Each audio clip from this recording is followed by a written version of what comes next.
Hey guys, welcome back to my channel. In this video I'll be swatching and reviewing the OPV Rainbow Splash eyeshadow palette.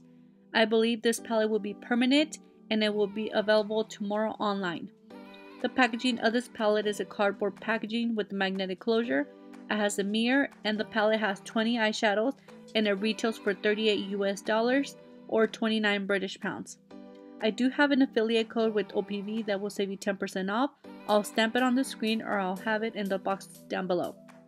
So the palette has a total of 20 eyeshadows. As you can see, it's a colorful palette with a mixture of mattes, metallics, and shimmers.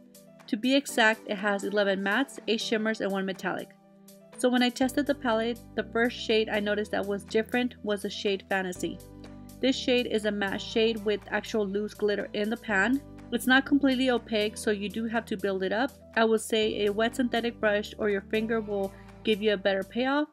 So the shade Glint was on the drier side and at first it was coming off chalky.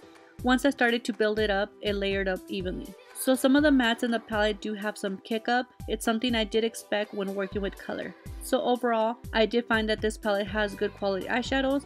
Even though it's a colorful palette, the eyeshadows weren't chalky or sheer. I feel OPV has really improved their formula. So I hope you guys find this video helpful. Let me know what you guys think, and I'll see you guys very soon on my next video. Thank you guys so much for watching.